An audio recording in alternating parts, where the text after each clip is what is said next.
Hi, I'm Jennifer Potter, Executive Director of Be Well Texas. Too many people are struggling alone these days, and alcohol and drug deaths are increasing. We started Be Well Texas to offer high-quality, science-based addiction treatment and recovery services anywhere, even at home. We provide compassionate, caring support virtually or in person. In many cases, there is no cost for treatment if you don't have insurance. Really. Welcome to Be Well Texas. We're glad you're here. 30-yard line, the 20, the 10. Touchdown! In fact, you know what? Here's your cold open. Everyone follow DCTF Mom on Twitter.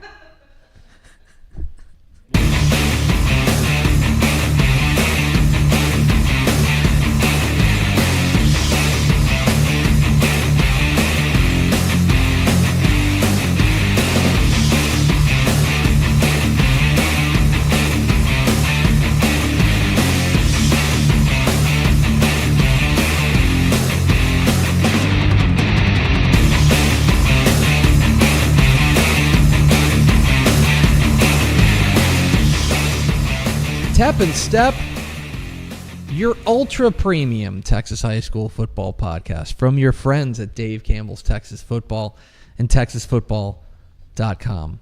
I am your Tier 1 host, the Tep, Greg Tepper. I'm the Tier 3 host, the Stepp, Matt Stepp, who had to make sure his ringer was turned off before the show started. Thank you very sorry much. About that. See, what I want to start doing, thank you for being a Dave Campbell's Texas Football subscriber. That's we'll get to our producer in a moment who just bounced to her camera there for a second. I want to start talking up. Like one thing I've become really been reading a lot of books about, how to climb the corporate ladder. Mm-hmm. And one of the things is like you got to be loud about your wins. Mm-hmm. And so we need to start talking ourselves up. So we're an ultra premium podcast now, like extra premium. And and you're not Tier 3. We're Tier 1 guys. Okay. Tier 1. We're Tier 1 guys. And our Tier 1 producer. Yes, the producer of Tep Stepp. Not that other show. Absolutely. The other show shall not be named. It's V&A Moreno. The other show I'm very proud to produce. Okay, well, does that mean you're not proud to produce this show, V&A Moreno? I do have a very big heart for Tep Stepp. Can I just tell you something? Because we've been doing a lot of like post-mortem stuff about the 2024 season. And V&A, okay, everybody act busy. V&A has like talked about how like proud she is of like this little podcast that could, and like I don't get it. I wouldn't be proud of this thing, but I'm glad you are, V&A. I walk out of here ashamed every day. every time I do Tep Stepp, I walk out. But that's because of what happens here, not because of what happens in the production booth. It's my own personal walk of shame. There's Ashley Pickle. Oh. She's okay. That's one of the fingers. Not appropriate. One of the fingers. That was not appropriate. appropriate. I would like to share that, especially when our boss is here. Tep Stepp was our third most watched on YouTube. That's right. What was number 1? Yeah, what was number 1 and 2? It was Texas Football Today. Okay. And what was number 2? Texas Football Tonight. Okay. But we'll take number 3. That's fine. Listen. We'll take third. We're on the medal stand. We're on the medal stand. For year 1? Texas Tep Stepp. Fair. Tep Stepp. For year 1 on video. Your bronze medal podcast. And actually, we're only on once a week. Yeah, listen. Like Texas Football Today is on. Yeah, our rate stats are incredible. Yes, that's the thing is our views per episode. We're coming off the bench, and we are. Yeah, call us Vinnie Johnson the microwave. That's a dated Pistons reference. Oh gosh, right there.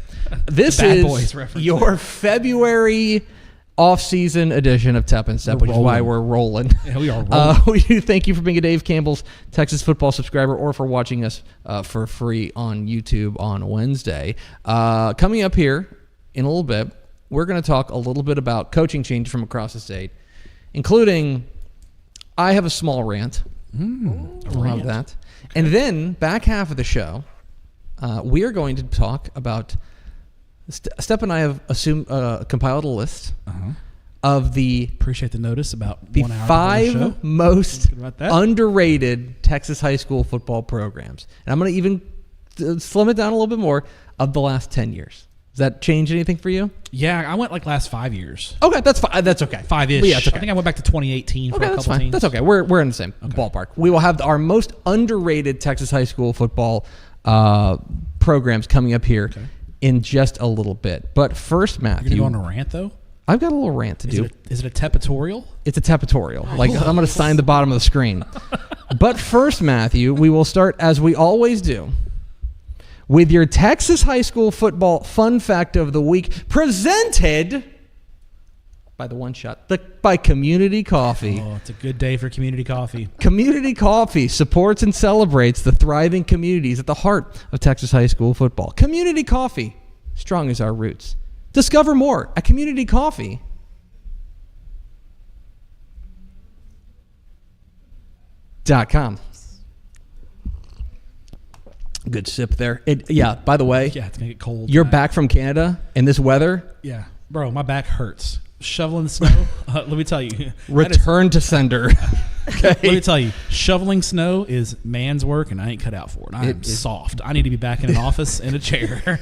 Matt Stepp, your Texas. Man. It's a good thing we are good at talking. Matt Stepp, your Texas high school football fun fact of the week. Which 4 UIL 11-man Texas high school football teams won 6 one-score games in 2024? Okay? So one-score games, 6 is the most, by the way. It's the most that any team won. There are 4 teams that won 6 one-score games. Can you name them? How many can you name? I'll give you 3 strikes. Okay. Did PNG win 6? PNG did not win Dang it. 6. I think they went 4-1. Let's see.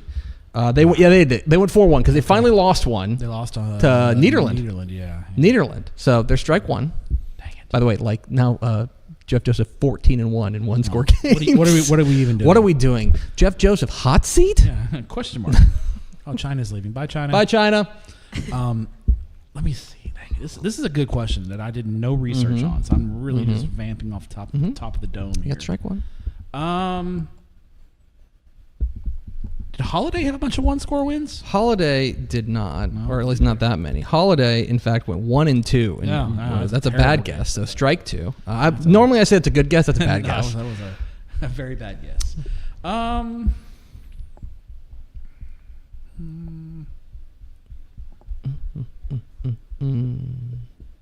How did Piper do in one-score games? Very good guess. I don't know if that's true. Piper went 2-1 in one-score Better games. guess than number 2. Your answer, Matt Stepp. Answers.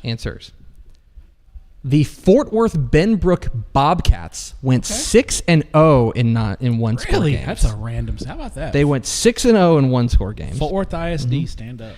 The Post Antelopes went 6-0 in one-score games. Yeah. Not surprising. They had a couple of those in the playoffs. A couple of those in the playoffs, too.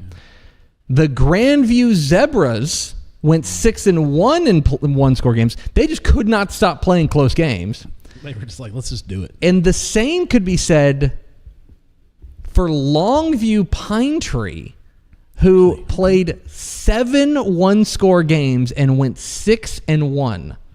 7, by the way, if you're interested, the highest total number of one-score games for teams in Texas high school football was Maypearl.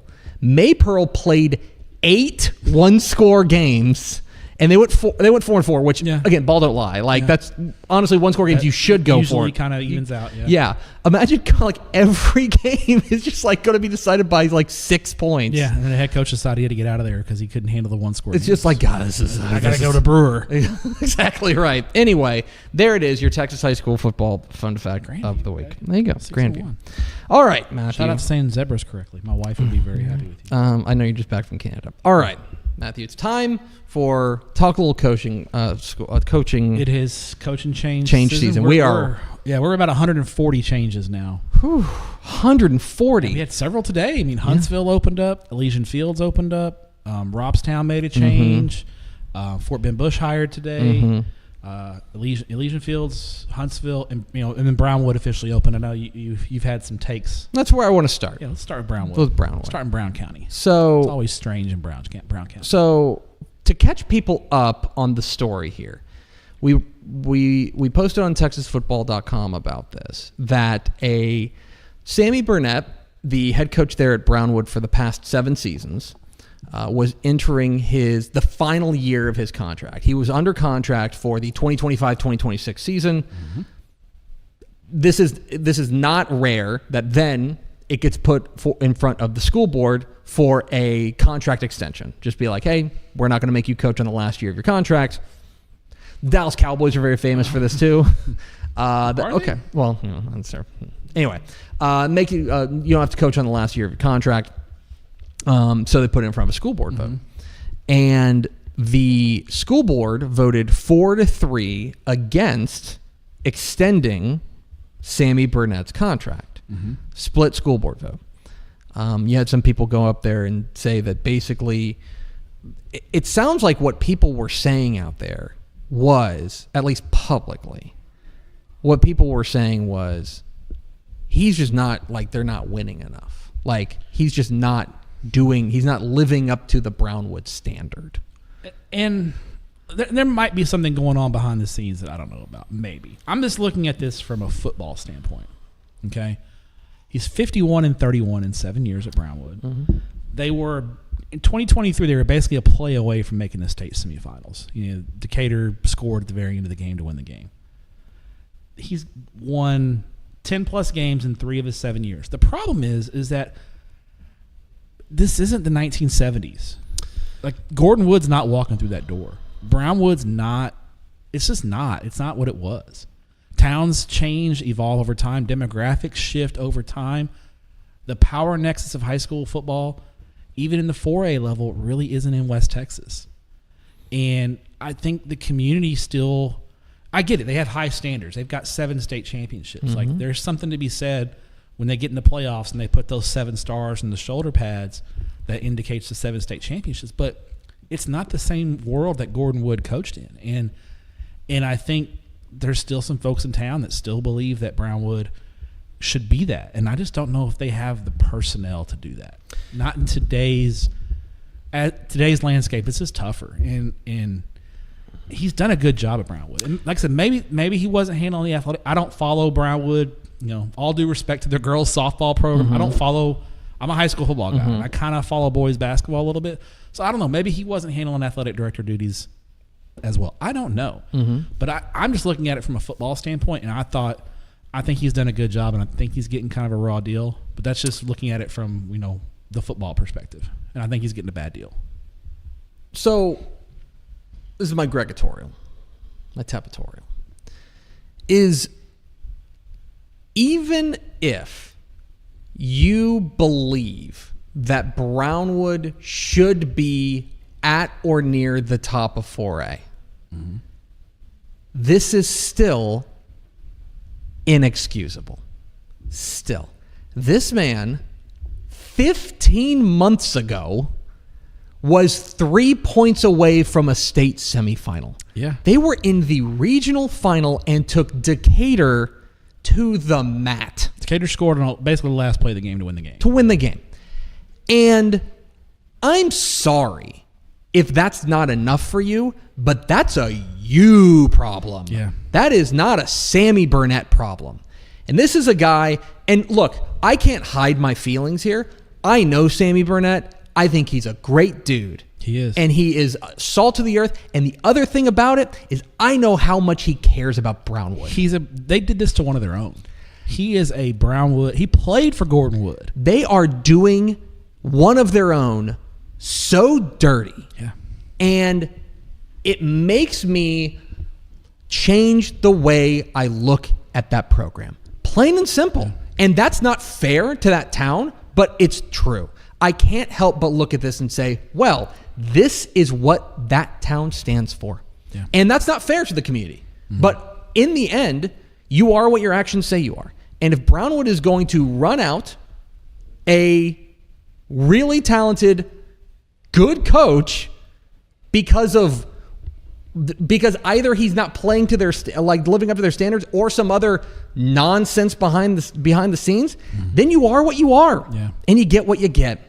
And by the way, I believe that the job's posted on THSCA now. Posted today. So he's leaving. Yeah. And you just ran out a darn good coach. Yeah.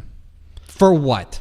Now look, they'll go like there are going to be people who want to coach in Brownwood because it's a big job. Yeah. It's a big job. And they split it, so I don't know if they're going to get quite the candidates. It's head football only. They decided to split the job permanently. They're going to have a separate AD. So it's gonna. I think it's gonna. I mean, they are gonna get some good guys apply, but I don't think they're gonna get quite as many as they thought. But if they're I think any coach has to look at it, and there's gonna be they're gonna have it in the back of their mind, even if they take the job and apply for the job. They did this to one of their own. Exactly. What are they gonna do to me if I don't have a good year? Yeah. You know, or I piss off the wrong person in town, or I don't play someone's kid. All those things that you see, you know, all those things you talk about with small town politics, it's gonna be in the back of their mind. What happens? What happens if it happens to me? And I don't play the right guy, or I leave somebody's kid out of the magazine, which has happened before. Absolutely, yes. You know, stuff like that. So it's and here's I think the thing everyone's leaving at once, man. The thing that by everybody. Here's the thing that I think drives me the most nuts about this. Okay. So Brownwood, by their standards, admittedly had a down year last year in 2024. 6-5. 6-5. Okay? A 6-5 first round exit is a down year. They didn't go 0-10. They didn't embarrass the program. No. They didn't go and have the worst year in program history. They went 6-5, and I'm sure Sammy Burnett was like, that wasn't good enough. We got to be better. They actually lost in the second round. They only played 9 regular season. Their season opener was canceled. They won a playoff game. Yeah, they won the area playoffs. Yeah, and I think talking to Sammy Burnett in the offseason, he kind of, you know, he's not gonna say it on the record, but I mean, they were young. They were young. They graduated a really good senior class the year before. I saw it during 7-on-7. Brownwood didn't qualify for the 7-on-7 state tournament for the first time in like 25 years. Yeah. It's just 7-on-7, but it kind of told us, okay, Brownwood's a little down this year. They were a little down, and they still went to the area playoffs. So they won a playoff game, and they ran them out. And I think that your point is super important. Of like they kneecapped one of their own guys. Yeah, and that is the kind of thing that coaches remember, and people remember. Anyway, I think it's a really sad situation there in Brownwood. That's my tapatorial. There you go. I'll get off my soapbox here. Other coaching changes across the state. Let's talk a little bit about, you kind of teased it in the last episode.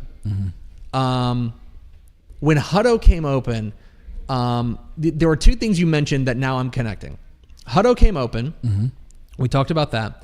And you mentioned kind of out of nowhere, we were talking about Eli Reinhardt, the offensive coordinator at North Crowley, as our consensus coordinator of the year. Sure. Yeah. You had said, don't be surprised if he gets looks for head coaching jobs. Did you have intel, or was that just a good guess? I mean, he was the assistant coach of the year for a state champion. So, I mean, you know. You're just connecting dots here. I mean, you know, I've been doing this a little while. You know, you start to connect a few dots and figure, you know, talk to some folks and you know, you kind of figure things out. But I mean, listen, layups count for 2 points. That was a layup, right? I mean, Eli Reinhardt was going to be a head coach. Like it's if you were a coordinator for a state champion, there's a good chance you're going to get plucked for a head coaching job. Like Vandergrift, I'm sure Drew Sanders doesn't want this to happen, but you know, one of his coordinators could be plucked. You know, Smithson Valley already lost one of their coaches. You know, one of their coaches took the Navarro job, right? So, you know, Richmond Randall.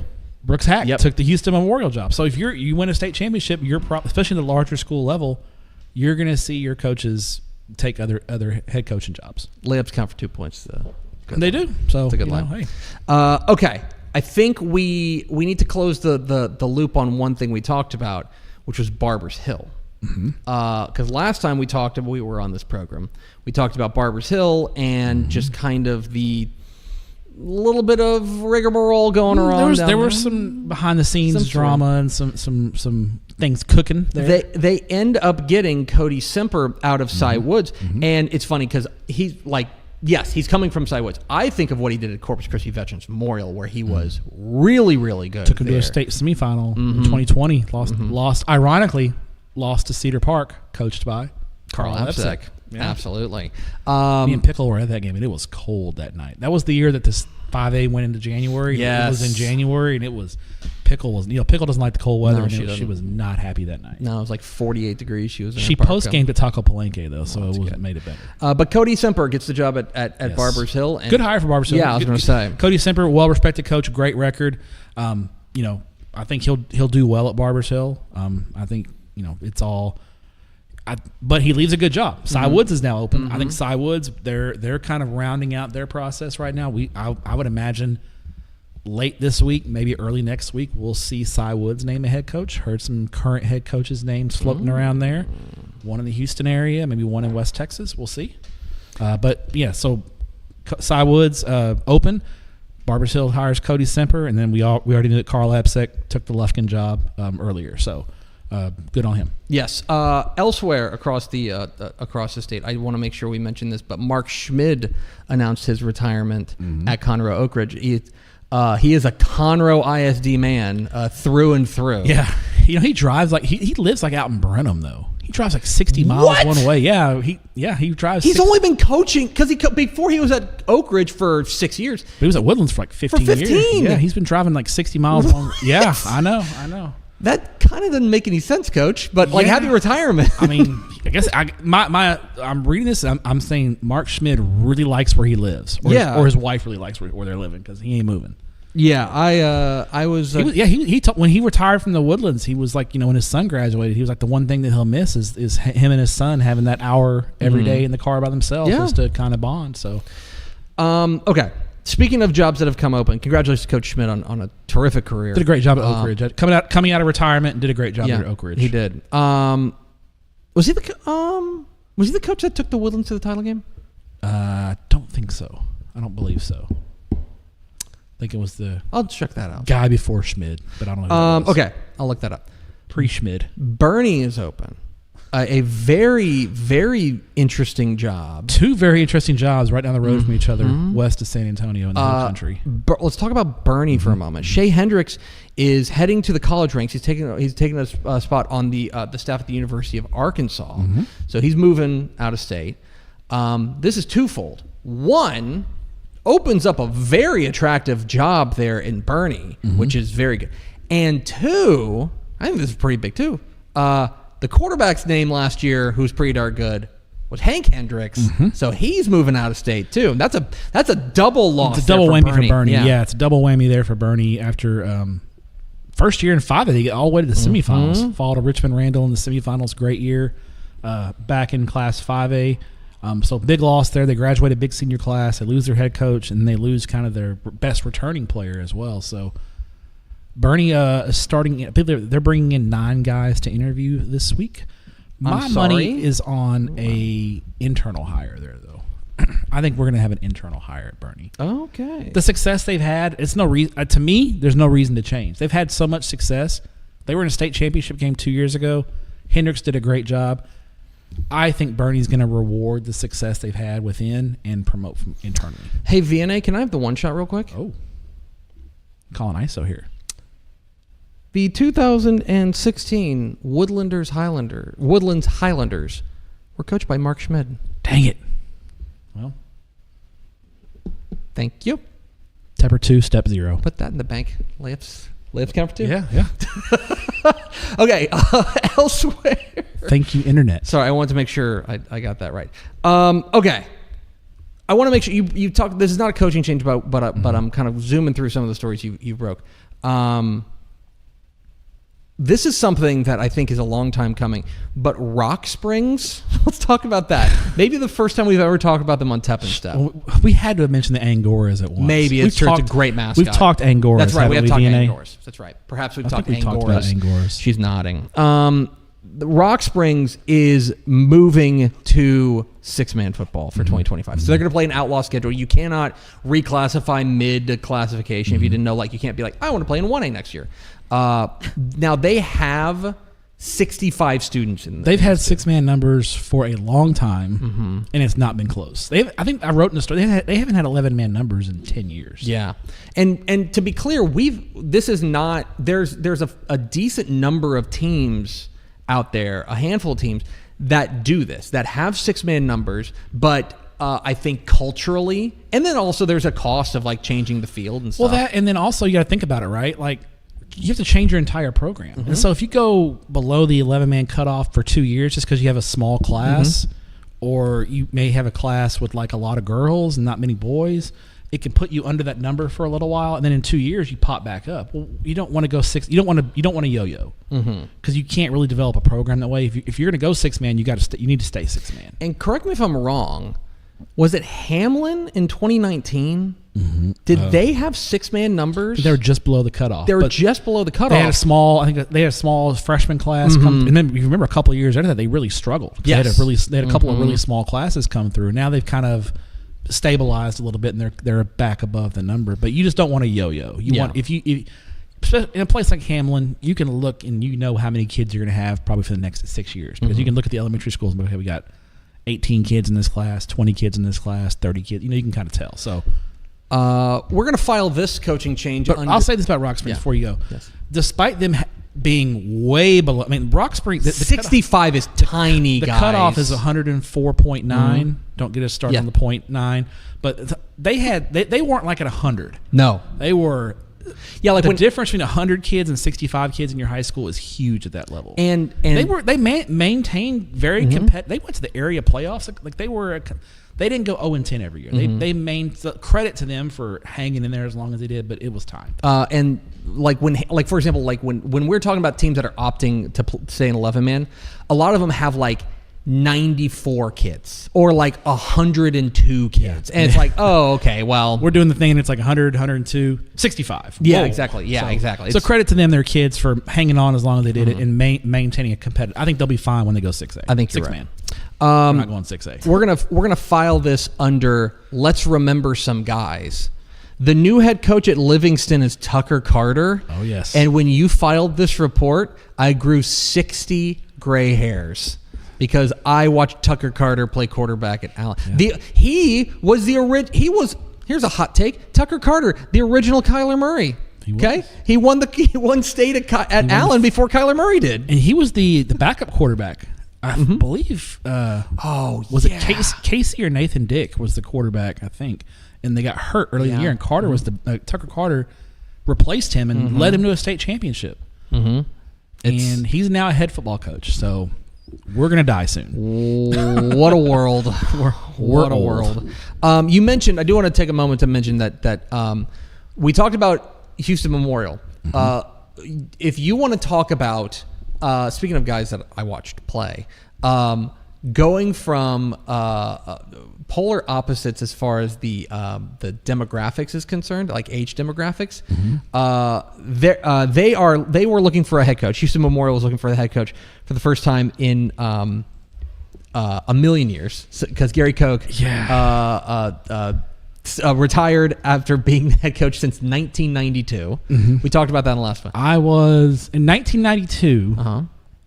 I was in junior high. Okay. I was in 7th grade. VNA. There's a chance VNA's parents were not married yet. Anyway. 92. Yeah. Yeah, I think they were because my brother was born in 94. Oh wow. Okay, your older brother. Yeah, I mean your older brother. Of course, you're older. Yes. Anyway, my older brother. Houston Memorial has gone from, let's say, a very veteran coach to a guy who... completely opposite. Not a veteran coach. No. Brooks Hack is the new head coach there. A guy who is... He's a Katy guy. He was a quarterback at Katy. He did. Played at Louisiana Lafayette. Yeah. And was a raging Cajun. Quarterback at Katy's dad was a longtime softball coach there at Katy. And he bounced around a little bit in the Houston area when he got out of school and landed at Randall when they opened up. And... all he does in his third year, haul off and win a state championship. So, must be nice. I was going to say, keep doing that. Yeah. Okay, so that is big doings there. We talked about Temple last time. And we teased a lot of big name hires that they could have made. They do make a big name hire, but it is an internal hire as they promote Chad President, another guy that we watched play. Not that long ago. A lot of 40 under 40 candidates here, guys. I will tell you this. Chad President was playing high school football in 2014. Yeah. Not that long ago. But Chad President is promoted from offensive coordinator to be the next head coach at Temple. Not that much older than VNA. I will tell you this. This is when did you graduate high school, VNA? I graduated 2018. He graduated. Chad President graduated high school in 2015. Oh. Yeah, and this guy's the head coach at Temple. Temple. He's the head coach at Temple. Whoa. That's the other thing. Hang on, VNA. Temple, white front, blue. Switch it. Blue front, white back. Boom. Yeah. VNA. Okay. I will tell you this. You want to, they obviously love Chad President. He is a guy who is beloved in that community, right? He is a hometown guy. He's a hometown hero and institution. The president of Temple. The president of Temple. And also, you want to talk about a big job right out of the chute for a young man. This is a huge job. Big one school town. Absolutely. A lot of tradition. Now, I've been impressed with President's rise as a coach. He was at Rockwall Heath with his high school coach at Temple, Mike Spradlin. Goes to Midway. He's there at Midway 1 year, and in 1 year at Midway, he turns them around, helps them win a district championship. If you remember in 2023, Temple was bad. They were 1-9, 2-8, really bad. First year at Temple, they go 7-4, make the playoffs. So he's been a part of some turnarounds. He's going to need to surround himself with a veteran coaching staff. But if you're going to be that young and have a job that big, it's good to be in a place you're familiar with. And my only qualm with the whole Temple thing is if you were going to do this, why'd it take so long? Yeah. Did they this job opened up? It was before this. It was in December when the job opened up. Like I remember talking to people about the Temple job at the state championship games, and they hired president the first week of February. So we took basically a month and a half.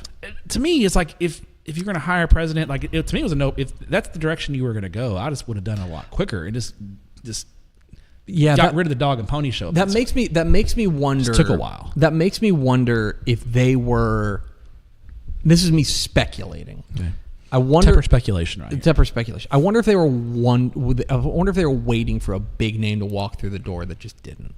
Do you know what I mean? Yeah. Like if they were waiting and they're like, all right, like a I don't know, like a college coach or something like that, or someone like that to walk through the door and be like, this is the job that I want. State champion type head Absolutely, coach. yeah, something like that. And maybe like, I hate to say this, but like they knew they had Coach President in their back pocket. It's possible. And they could do that. Yeah. Now, I don't think that's the way to do business. My personal opinion. I just I agree with you. If they were going to go internal, let's not wait around. Let's make it happen and right away. let him start building his program. You know what I mean? So anyway, all right.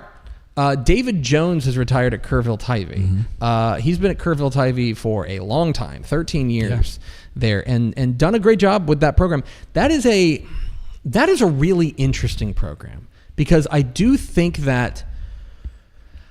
that the growth in the state has made it so that it is there. I think their path has gotten tougher because of just the way that like their playoff path is now tougher than maybe it used to be. Because are they 5AD2? They're small 5AD2. Yeah, they're a small 5AD2. They feel like a team that if they were to drop to 4A, they could really do some damage. And there's a chance they might. That Kerrville's not shrinking by any means, but they're pretty stagnant. But the numbers, and the number may actually jump them. I think Kerrville is another. Just we're talking about a standard of living, great place to live. It's probably expensive, but a nice place to live. You're gonna be a good team generally. They're gonna be really good next year. Possibility of dropping to 4A. I think they're going to get a ton of people apply for that job. I think that you are right. I think that they are going to have a long line there. A guy that we know pretty well. This was broken earlier this week or early last week. John Fish is the new head coach at Frisco Heritage. I mentioned this on TFT. I think with South Oak Cliff and like the rise of what South Oak Cliff has done, it's kind of been South Oak Cliff and then a gap in everyone else. But I think there's a real argument to be made that Woodrow Wilson under John Fish has been the second best DISD team going. And I think he's done a great job there. Of course, before that he was at Bonham and he's bounced around. He's probably best known for when he was an assistant at Frisco Lone Star. He returns to Frisco ISD to take over there at Frisco Heritage. I will just say this. I think that coaching in Frisco is a skill.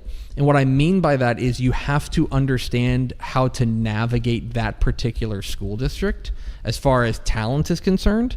And so I think having that call it tribal knowledge of how Frisco ISD operates, I think that is a real advantage for him and can serve him now that he's going to be the head coach at Heritage. Like knowing how Frisco ISD works is going to be something that will benefit him in Heritage. Sure, he's very familiar with the lay of the land, and his time at Lone Star will serve him well. And I think he's done a good job at Woodrow Wilson. I think Woodrow Wilson's still an attractive job.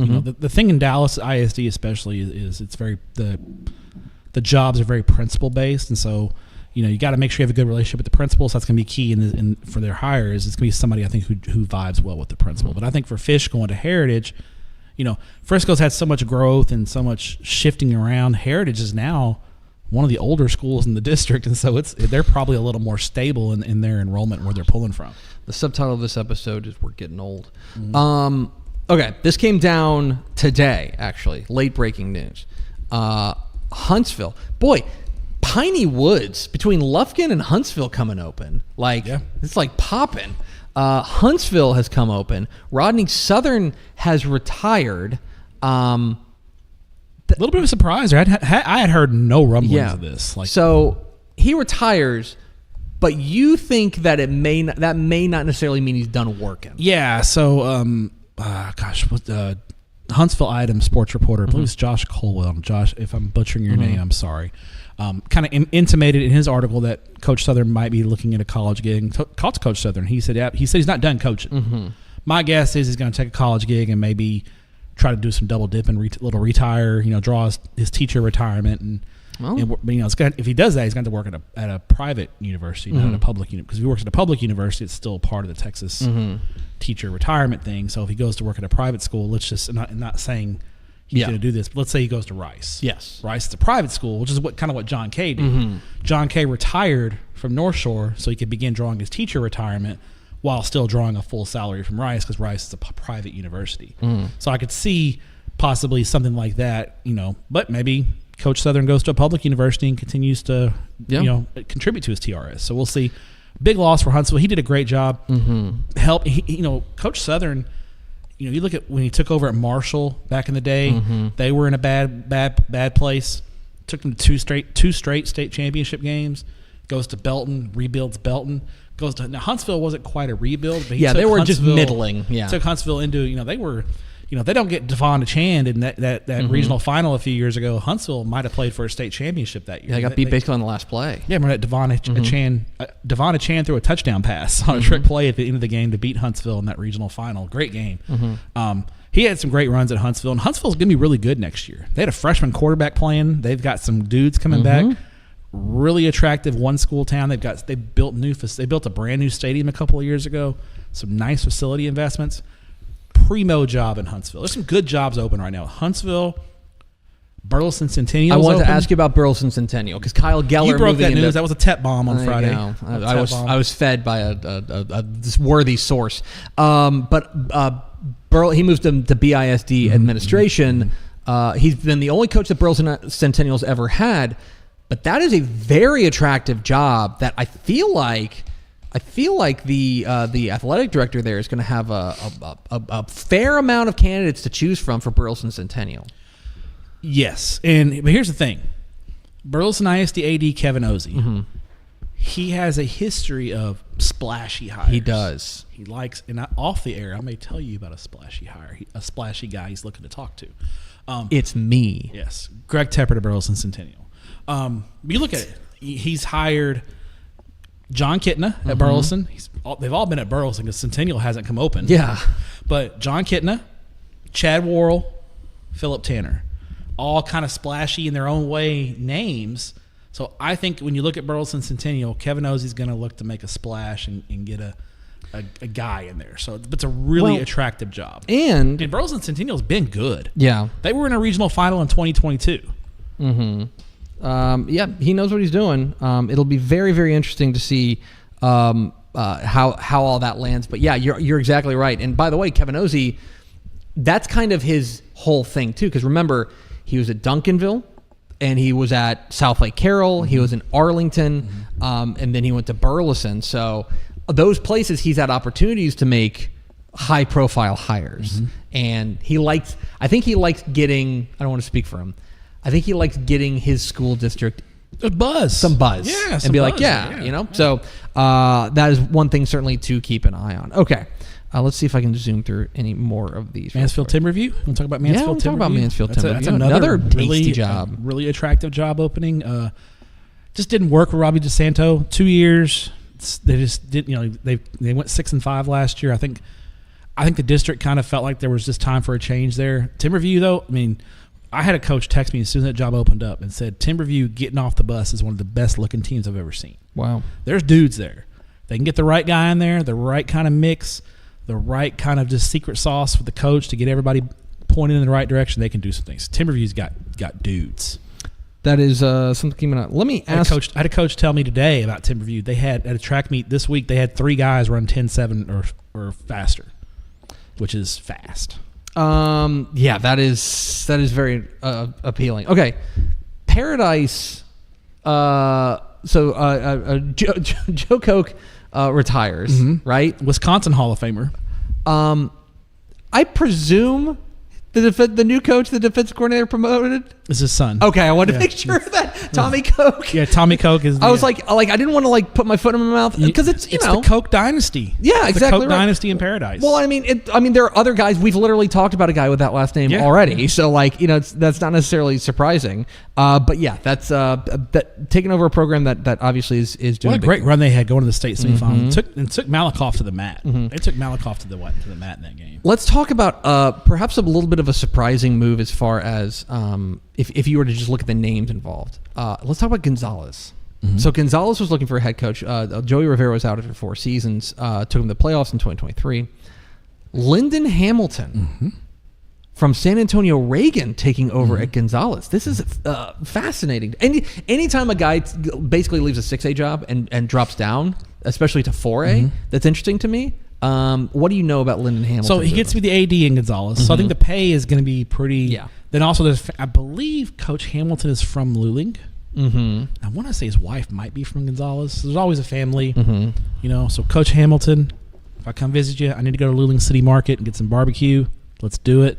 So I think that's probably, you know, the pay is similar. I think it's a family move, kind of get back closer to town. You know, some guys want to put their kids in a smaller school environment, that kind of thing. So it could be some. So you know, Coach Hamilton's he's a younger guy. I think he's got some younger kids. So it could be a family move as well. But I think just the ties to the area are the biggest thing there.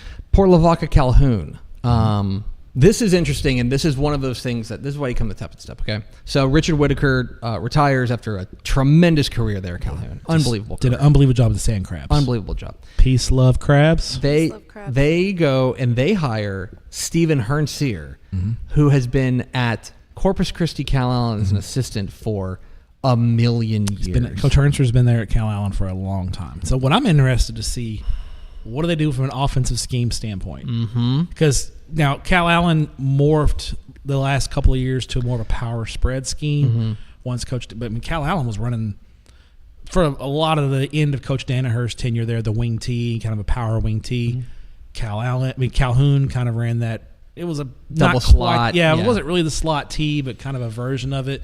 So I'll be very interested to see from a scheme standpoint what Coach Hernseer does there at Calhoun. It's fascinating, and especially now it really does feel like, I got to be honest, this feels like the end of an era at Cal Allen. That you talk about some of these guys who have been coaching there at Cal Allen under Coach Danaher forever, and now they're retiring or they're getting other jobs and stuff like that. It is very interesting to me that now it's okay, Coach Hernseer's getting. Yeah, it was Coach Hernseer, and last year Mathis hired Rodney Acosta, and he'd been so a lot of the last kind of vestiges of the Danaher staff are starting to move on. So to close the book on this. Our own William Wilkerson, we can confirm, was a finalist for the job at his alma mater at Pleasanton to take over for Stephen Liska. We must report, though, that he did not get the job. It went to Randy Palmer, the Shiner offensive coordinator. Someone clearly more qualified than Will Wilkerson. But also a Pleasanton alum. Yeah, so we were in the right. We were in the ballpark. We were there. Randy Palmer, were you all stayed at Pleasanton like Will Wilkerson? That's a great question. We should get him on the phone. We need to, yeah. We got. I know this great show. Okay, finally, last one from me. Coach Palmer was at Shiner previously, so. Yeah, he was doing great things. Did a great job with their with offense. Shiner, yeah. Okay, actually, 2 more from me. All right. Let's talk about Waco. Waco hires Hewitt Midway assistant Ezra Martinez to take over for Lyndon Help there. Waco does feel like it always felt like they were going to stay relatively local. Obviously, they go to Midway to bring him in, but like Waco does feel like a little bit of a sleeping giant here. Feels like this is an opportunity for Coach Martinez to really turn this thing around. Yeah, Waco's been a tough situation the past few years. You know, shifting. I can remember when Derek Johnson was playing linebacker at Waco, and they were killing fools. Lewis Fight, like the Waco High had some teams, but nothing lasts forever. And so growth, just the shifting population in Waco has moved outside of to the outskirts of town. So places like China Spring, Midway, La Vega, Connolly, those places have gotten very good. Waco High has struggled recently. Martinez has coached in the Waco area. I think he coached at Waco High for a little while, and he actually has head coaching experience. You remember 2023 when Shane Anderson left Midway mid-year. Martinez was the interim head coach at Midway, and went like 6-1, and led him to a share of the district championship in 2023. So he has been a head coach on an interim basis. So he has experience. He's got his work cut out for him. But Waco High is 5A Division II now, which is weird. I mean, like I said, I can remember Waco High being a big 5A program at the time, playing Permian, Louisville, Dallas Carter, people like that. It'll be interesting to see if he can.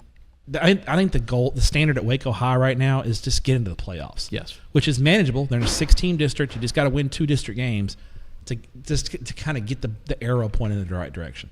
Kind of what happened at Waco University. Waco University struggled for a long time. They hired Coach Kent Laster from Little Rock, Arkansas, comes back to Texas, and in 2 years gets them into the playoffs. They win a playoff game, and now K-Ron Johnson's kind of continued that run. Something similar needs to happen at Waco High. Last one from me. Let's talk about Henderson. We kind of threw up a little bit of a red flag on the last episode when Clay Baker left to go take over Price Carlisle. Leaving Henderson, going to 4A to a 3A, right? 2A. Yeah, to Price Carlisle. Now, he had history there at Price Carlisle. I will say that Henderson's hiring a familiar name in Ricky Joe Meeks, who is the son of Dickie Meeks. The Meeks name is minted in Henderson. He is perhaps the most beloved coach they've ever had. Yes, let him do a state championship there at Henderson. It will be interesting. He's a former center head coach, I should say. Did a good job at center and alto. He's alto and center. I know this is a good hire because Gabe Brooks is mad about it. Gabe Brooks does not want. Because Gabe Brooks, that's our litmus test. Noted Carthage alum. So if you don't know Carthage and Henderson, that's a blood rivalry. They don't care much for each other. So Gabe enjoys it when Henderson is not good because he hates those guys. And he was not because he knows Coach Ricky Joe Meeks is a good coach. He's like Henderson's got a good coach. The hire took a while, but I think they did it right because they were trying to make the hire before they hired a superintendent. That's not the way to go. You want to hire your superintendent first because you want your superintendent to be involved in the hire. So they make a hire. They hired Brian Bowman, who is from Diboll. His brother, if you remember this, Barry Bowman. Yes, Dangerfield. From Dangerfield, yeah. Led them to a title? Led them to 3 or 4 titles in a row. That's his brother. So he's a football guy. He's going to be pro athletics. So you hire a good superintendent, and then you let your superintendent be involved in the hire. It took a while, and Henderson maybe taken the long route, but I think they got this hire right. Okay. But on the same token, I think center's a good job. Center's open. I think center's going to get a lot of attention from the. There's 3 good jobs in East Texas open right now: center, Rusk, and Gladewater, all open. So interesting there. And those are some coaching changes. You can find all of them on TexasFootball. There's been so many. We could probably talk for another hour. We absolutely could. Changes. So more than 140. You can find them on TexasFootball.com. All right, Matthew. We are now going to matriculate over to our other topic of the day. Okay. And I sprung this on you. You did. And I want to talk about because I'm working on a piece for Math Tuesday. Ooh, America's Math Tuesday. Most beloved segment on the Texas Football Today. Math Tuesday, which occurs on Thursday. Makes sense to me. It makes total sense for this. I ain't redoing an intro. Yeah. Anyway, it's the coolest intro we have in the whole company. Absolutely. The house so blowing far. What about Tep Stepp? Tep Sorry, Stepp's good. The house blowing up is sorry. Yeah, Tep and Stepp's intro does not have a single house blowing up. Just kidding. Wait, That's a fact. There's also that basketball one that. Oh yeah, the right? bracketology The intro that for one, chief bracketologist. Oh, Mallory I saw Hartley. that recently. That's coming. Well, that's coming soon. But I'm also in the lab on another. So okay. that's a tease Honestly, those are the best. for another show. Can- Okay. V&A, just for a bit, can you add a house blowing up to Tep and Step intro? Just one time, just sneak it in one time, and just watch the question marks from everyone. Just what the hell? God. What a dumb show this is. All right. Or at the end, So Just spring it on us, V&A. our outro is already pizza. And no, breakfast. breakfast, it's true. Yes. Oh, and tacos. Okay. All right. Get this Sorry. back on the rails. Our producer's the one who's taking all the rails. How is it that the talent's the one putting it on the rails? Okay. So I'm sorry. let's talk about underrated Texas high school football programs. Okay. All right. Because there are one of the things that I think we try to avoid around here is talking about the same programs over and over and over. Mm-hmm. But it's kind of hard when those teams keep winning. Like the reason we talk about Katy every year is because Katy's good every year. Yeah. Right? And the reason we end up talking about Duncanville every year is because Duncanville's good. Gunner, Canadian. Like, Sorry, Carthage. I mean, yeah, you know. we're just going to talk about you. But what I want to do is I want to highlight a couple of programs that you feel like are underrated. Okay. Programs that you can use whatever measurement you want, but you feel like are underrated, maybe from the statewide scale, that don't get the statewide love that they should. Okay. And so we'll go back and forth, have a little bit of a draft. I got one in 6A, one in each good for you. 11-man Okay, classification. Good for you. Yeah. Okay. I'll let you have the first pick and see where this goes. Okay. We're going to start in 6A. Okay. I really didn't have a great metric for this. I guess I kind of looked at it. I was like, who has at least not been to a state semifinal in the past like 6 years? I feel like if you made it to a semifinal, you're on the radar. You're a week before AT&T Stadium, so you're getting the love. Okay. In 6A, San Antonio Brennan. Mm-hmm. This is a team that they've won 10 games or more in 5 straight seasons. Regional finalists in 21 and 22, regional semis in 2023. The 5 straight 10 win. I did not realize that Brennan has won 10 games or more in 5 straight seasons. Yeah. And I don't think they are kind of the most, in my opinion, the most consistent San Antonio team. Yes. But they just haven't gotten over that hump to a state semifinal. So in 6A, I went with San Antonio I Brennan. think that's pretty good. Okay. Mine, and mine is also in 6A. The Sabercats of Edinburgh Vela. Okay. Matt Stepp, let me tell you something. Since 2015, Edinburgh Vela has a record of 103-16. It's pretty good. Okay. They have a better winning percentage than Duncanville. They have a better winning percentage than Franklin. They have a better winning percentage than Longview. Okay. They've done it under 3 different head coaches. They are heady. Every year, you can pencil them in as like in the Valley. That's one of the things I think is interesting. I think generally speaking, in the Valley, there tends to be a little bit in the Valley and in El Paso. There tends to be a little bit more turnover, and it's about 2 year spans. Like you have 2 great years, and then you might fall back a little bit, and then and another team will jump up. The exception in the Valley is Vela.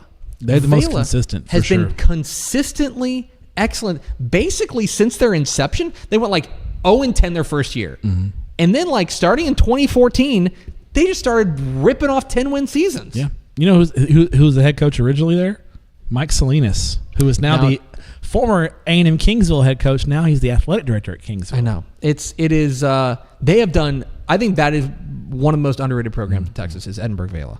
Okay, what is? Give me your next one. 5A, not far from here. Frisco Reedy. Yeah, that's a good one. Chad Cole's done a heck of a job at Reedy. 3 consecutive seasons of 10+ wins. 2018, they were 13-1. They went to a regional final in 2018. Just the Lone Star gets most of the pub in Frisco, and now Panther Creek has started to come around. Even Wakeland with some of those high-flying offenses gotten a lot of publicity. And Reedy just true as time is always good. They play a tough, physical brand of football, and just enjoy watching them. Remember, they had that kid a few years ago that Will Harbor. Will Harbor, who is the linebacker, kicker, short yardage quarterback. Love that guy. I think he was in like 2018 team that went 13-1.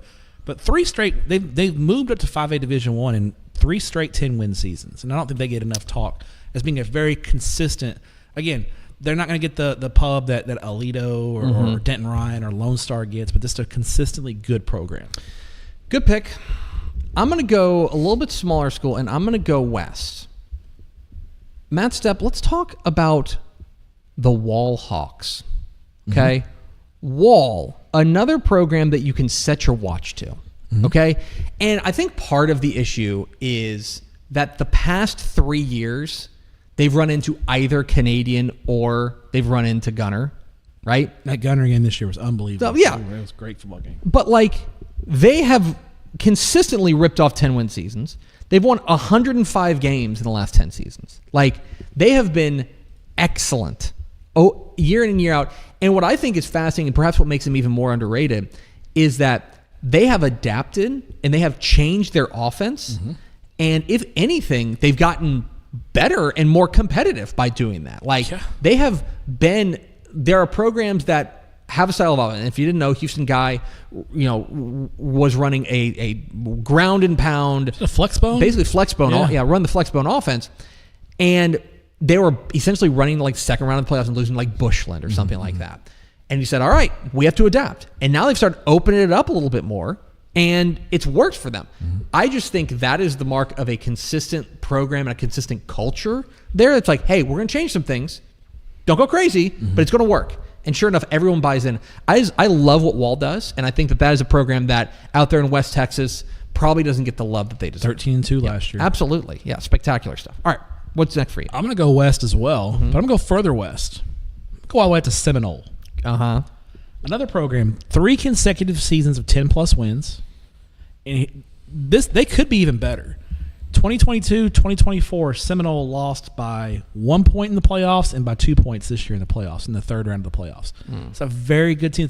Greg Pointer has had them on the cusp of being a real regional contender. In my opinion, the best 4A Division II program in West Texas right now is Seminole. Yes. He's done a great job there. And like I said, a couple of close games in the playoffs, and we'd be talking about maybe not an underrated program, but a team that's playing in the semifinals.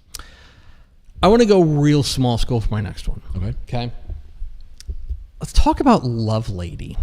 Okay. Love Lady is another team, and especially recently. Love Lady, 2023, they made the regional final, lost to Mart. 2022, they made the regional final, lost to Mart. Right. They're in that rough Region 3 where you're going to have to deal with Bremond. You're going to have to deal with Mart. You're going to have to deal with a lot of these heavy hitters in 2A Division 2. But they have been consistently excellent there, pretty much from the for at least the last 10 years. You remember back in 2015 when Kerry Thurwanger took them to the state semifinals. Lost to Refugio. In the state semifinals. They've gone through 3 coaches: Kerry Thurwanger, John Lowry, and now Will Kiroff, and they've just been like. And it's hard to build a consistent winner at 2A Division in 2A Division 2. It's very hard because the turnover hits you like a ton of bricks. Oh, yeah. But they have been very strong every year. And I think it's because they're in, like, it's kind of like what I was talking about with Mart, with Wall. You could probably put Holiday in the same category, right? Of like, well, they're the second best team in a region that has a dominant force, right? Like, you're going to run into Gunner. You're going to run into, but there you're going to run into Mart, right? Love Lady has been consistently very good. They just can't get over that hump. And I think that what they do probably doesn't get enough notice from a statewide perspective. I'll say this. I've talked to some coaches out in East Texas. Keep an eye on Love Lady next year. Okay. I think they're going to be pretty good. You heard it here first. Underrated no more. Could be. Maybe. All right. Give me 2 more. Or one at a time, though. Okay. We'll go. My last 2 are both in East Texas. We'll start in 3A. This is a team that's kind of on the come up, I think, though. I don't think they're going to be underrated much longer, but I think the Jefferson Bulldogs. Even under Antoine Jimerson, they were consistently good. They had an 11-1 season in 2018. Kind of known as a little bit of an underachiever, though. They go 8-3 and lose in the first round of the playoffs. Ty Taylor gets in there this year. Year 1, 12-1. I think Jefferson, good program. I think they are on the cusp of becoming a great program and a regional contender out in East Texas. Keep an eye on the Jefferson Bulldogs year 2 Year one under Ty Taylor was great. I think they're going to be even better next year. Good pick, and that is also that fits in very nicely to because I toyed with the idea of doing this about underrated coaches, and Ty Taylor's like on that short list of like guy who's doing it. I think those are tied together, Jefferson and Ty Taylor. I think my next pick is similar. Dripping Springs. Okay, that's a great Galen Zimmerman. The job he's done there at Drip, tremendous. I think that if you were to take their resume, right? If you were to take their resume, which is since 2015, they are 95-27. Okay, while moving up from 5A to 6A. Right. Okay. Better than Manville, better than Cuero, better than Liberty Hill. Mm-hmm. If you were to take that resume and you were to give that a bigger brand name, you'd be like, man, of course, that's what they do. But Dripping Springs, and I think because they are not Lake Travis Westlake, and now probably lumping Vandergrift into that category, right? They're not the big brand name Austin area teams. But every year they're so good. Every year they're a problem. Every year their offense is dangerous. I think, and it goes back to Zimmerman. I think, again, you could do this underrated programs at Dripping Springs, or you could do this underrated programs with Galen Zimmerman, or underrated coach with Galen Zimmerman, because what he's done there does not get enough recognition.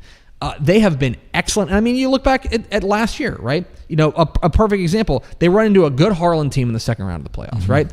But the year before that, they're in a regional final, and they're taking Steele to the wire, right? They're a play away, basically, from going to a state semifinal. I remember even in 5A, they went. You know, I watched them. They got CD Lambed, but they were in a regional final. They got CD Lambed in 2016. Yeah. I mean, they get it happens. They are. I think, again, you move them around a little bit to maybe a different region, or they don't run into a single individual playmaker, and we're talking about them differently. That's also, what's interesting. Among the best press box spreads in the state of Texas. The fried now catfish I know why you're going to bat for them. Yeah, now I get it. All right, give me one more. I'll stay out in East Texas in 2A, Beckville. Cody Ross, the job he's done there, and part of it is Beckville. They've just been unfortunate because they've run into they couldn't. They got Terry Bussied like 3 years in a row. They're in 2020, 21, and I think 23. They lost to Timpson and Terry Bussey. But Beckville, 5 straight seasons of winning 10-plus games or more. They graduated their best player in school history last year in Jacoby Williams, who goes to Texas Tech. All they do this year is haul off and go 10-2 again this year. Beckville, Cody Ross, the job he's done at Beckville. Cody Ross, former Rock Springs head coach. Wow! All roads lead to the Angoras. All roads to the Angoras. But he's done a heck of a job at Beckville, one of the real consistent small school teams out there in East Texas. They find a way to have explosive offenses. All right, I saved this one for last because I think this is perhaps the team. I think it's underrated, but it's also maybe the team I think we take for granted the most. Okay. Spring Westfield. Yeah. Okay? Because I want you to picture it's bracket day, right? We're out here, we're doing the bracket reveal show here in the studio. And Region 2 comes out, right? And we look at that and we go, oh, okay, well here's Duncanville or here's DeSoto and stuff like that coming out of Region 2. You know, they'll get into spring, they'll see Spring Westfield in the regional final, right?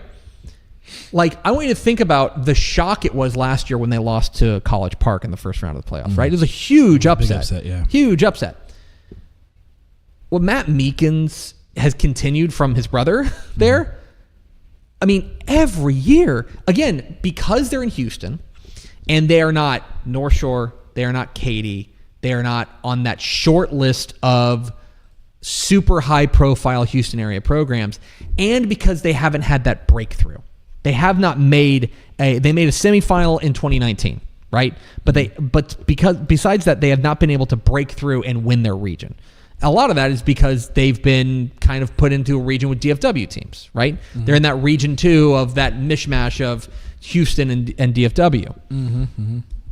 I think we take them for granted. I think Spring Westfield is a program you can set your watch to. And it's like, yep, they're going to go 11-2. They've kind of been good for like 20 years. That's the thing, man. Did they win? Did they have a state? No, they don't have. I don't think they've ever won a state. They lost to North Shore to state champ. They got to the state title game and lost to North Shore. Yes. Which that was all Houston. Very weird. Like, I want you to, like, okay. Since 2004, let me read you their win totals. Ready? 13, 11, 13, 10, 5, 8, 6, 10, 12, 13, 13, 10, 10, 11, 12, 13, 8, 12. 8 was the pandemic year, by the way. 12, 12, 11, and 8. I mean, Yeah. Pretty consistent. they have been consistent. And like, again, you just talk about a program that you just pencil into the third round. And you're like, okay, well, when are they running into one of the DFW powers? And then, by the way, maybe they're going to have... The other thing about them, I'm sorry to keep going on a Spring Westfield rant. The other thing is that they have such an identity. Like, we know what they're going to do. Like, they're going to be really sound in the front seven. Their front seven is going to be excellent, right? They're going to be, Ed Oliver, right? They're going to be really, really good in the front seven. And if they've got a quarterback, they're going to be a problem. Yes. That's the question every year. It's like for me, my question every year is like, what's your quarterback situation at Westfield? If you got a quarterback, let's talk. Can be all right, yeah. Yeah. They've had a good run of quarterbacks in recent years. So there you go. Those are our most underrated Texas high school football programs. Let us know in the comments which ones that we are sleeping on. We're sleeping on them. Let's go over to VNA Moreno and find out. Hey, VNA, what'd you write down? You want to turn your microphone? no. Yes. Lots of good stuff. I love hearing y'all. Tepitorial. Tepitorial. I'm Tepitorial. going to sign the bottom of the screen like Dale Hansen. That's a dated reference, too. We are so Yep. old. You really are. Don't agree. Just kidding. No, yeah, y'all aren't. Kneecapped one of their guys. Yeah? Was Sammy Burnett. That's what they did. Was real. Yeah. That was real. When we were talking about Hutto, I think layups count for 2 points. Yep. Layups count for 2 points is the best line of the day. Thank you. I like that. Very good. Thank you for knowing that. Hey, it's Greg Powers. Hey, Powers. Oh, Powers. Yeah. Sorry. Got distracted by exciting. Greg Powers. Yes. Happens all. Tep said pre-Schmid. Pre-Schmid, yeah. Pre-Schmid, yeah. Mark Schmid. I don't know. There's two eras of Conroe ISD. There's pre-Schmid. There's B. There's B. Schmid and A Schmid. BS and AS. Sorry, Coach. You deserve better than our nonsense. Okay. Last one. This is my Okay. favorite.